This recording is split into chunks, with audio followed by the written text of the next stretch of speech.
રમેશભાઈ શું કરો છો અહીંયા? આજે કંકાવટી નગરીમાં આવ્યા છો અને અંદર ભોયરામાં ઉતર્યા છો.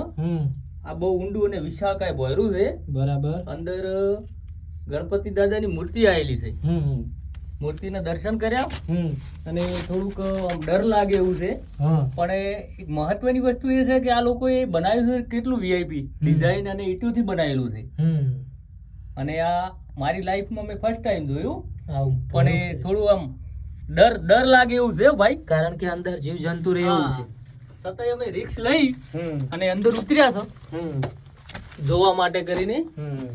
પણ આ બહુ જૂનું છે, રાજાશાહી વખતનું લાગે છે. રાજાશાહી વખતનું જ લાગે છે. તો તમે જોઈ શકો છો મિત્રો, અમે ગયા હતા અંદર ભોયરામાં ચેક કરવા માટે કે શું છે અંદર. અને અંદર આ સુરંગ છે, બહુ ઊંડી છે, આગળ જતાં થોડી બંધ થઈ ગયેલી છે અને બહુ પ્રાચીન છે.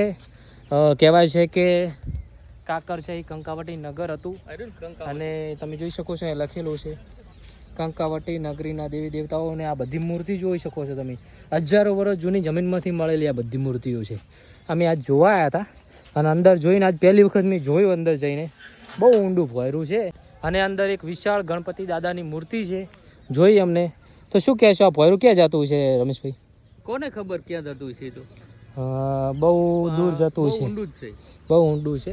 અને જેવા તેવાનું કોમે પણ નથી. જેવા તેવા માણસ અંદર જઈએ ના આગે બાહુ.